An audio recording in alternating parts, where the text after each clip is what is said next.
Some celebs get attacked just for being famous. Today, we're counting down the top 10 celebs getting into street brawls. Steve Buscemi was walking in Manhattan in May 2024 when a stranger punched him in the face. He was leaning against a wall and on his phone when the attack happened. Steve was taken to Bellevue Hospital where he was treated for bruising, swelling, and bleeding to his left eye. His publicist said he is okay and appreciates everyone's well wishes, though incredibly sad for everyone that this has happened to while also walking the streets of New York. A few days after the attack, the alleged attacker was arrested after police released a photo of the suspect. His bail was set at $50,000. In February 2019, Metro Nashville police arrived at the Stony River Steakhouse. A recorded call to the police said, "I have two guests about to get into a fist fight. Miranda Lambert. She just ran out the door and got into it with another couple right here. I'm sorry, my manager said just to call 911. Reportedly, a couple at the restaurant got into an argument with Miranda's friend before she stepped in. TMZ said the fight started after someone made a wisecrack about millennials and their phones in the men's room.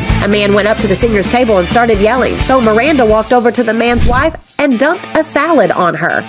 Johnny Knoxville is no stranger to injuries as one of the founders of the hit TV series Jackass. In 2011, he told Conan O'Brien that he was at a bachelor party at a bar with some friends. Johnny said, "It was pretty funny. I was trying to hail a cab, and three guys yelled something at me from a car. I yelled something back, and they got out and got my face and said, 'Come on, let's go.' The three guys attacked Johnny, and he said, 'I noticed my wrist was slashed and my back was bleeding and wet. I was like, oh God, I'm just going to go get a drink. I walked into the bar and had a couple of shots.'"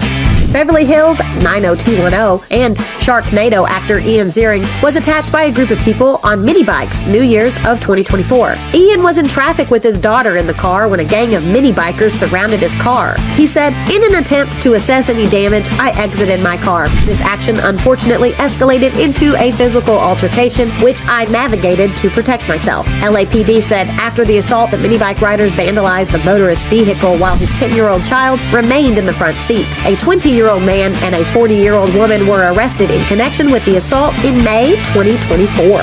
In 2003, Sharon and Ozzy Osbourne held a New Year's Eve raffle. Agent Renee Tabb won a diamond and sapphire necklace that Sharon later claimed she stole from the function. Sharon ran into Renee in April 2003 at Koi in West Hollywood. The two exchanged words with Sharon again accusing Renee of stealing. Police arrived around 11 p.m., but fists had already been thrown. Renee had punched Sharon in the face, and she was later treated for a dislocated jaw, chipped tooth, and sprained neck. Renee later filed a restraining order against Sharon.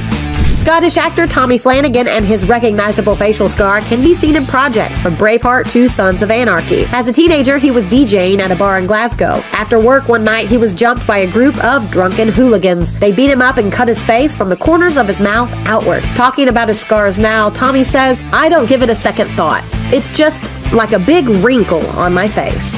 Upon her arrival in Thailand in 1996, reporter Julie Kaufman told Icelandic singer Björk, "Welcome to Bangkok." Björk attacked the reporter in what appeared to be a random attack, but Björk later said that Kaufman had been following her and her then 9-year-old son around for days. Kaufman denied this, saying, "All I said was, 'Welcome to Thailand,' and she just hit me, lost control, and went crazy." Kaufman added, "I feel sorry for Björk. She must have had a lot of anger inside her, and she did it all right in front of her young son. But when Björk rang me to apologize, we got on really well." Actor Jeremy Renner was in Thailand drinking at a bar with some friends, including Varesa Dasara, the general manager of the resort. Late in the night, Jeremy and Varesa started arguing with the bar staff. This led to 6 men attacking Jeremy and his friends, with the fight spilling from the bar into the street. Varesa was stabbed in the stomach with a knife and hit in the neck with an axe. Luckily for Jeremy, he only suffered minor injuries. Sean Bean was at a London bar with model April Summers when they stepped outside to smoke. A passerby made an unsavory comment towards April, which Sean didn't like. The man later came back and sucker punched Sean before stabbing him with a broken bottle. One of the bar staff members said, "Sean is a regular here, and we've never had any problems before. He was with a very attractive woman, and an incident occurred outside the bar. He came in with a cut on his arm and a bruise on his eyebrow. We saw to his injuries with the first aid kit. He seemed okay and wanted to have another drink." In January 2014, Shia LaBeouf was caught on tape headbutting a man during a London bar fight. Right before the headbutt, Shia appears to yell, "What are you saying about my girl's mom? Are you hitting me?" After the man said something negative again towards Shia's girlfriend's mother, he said, "What did you just say? What did you just say?" Multiple women in the video were yelling, "Shia!" as they pulled him off the man.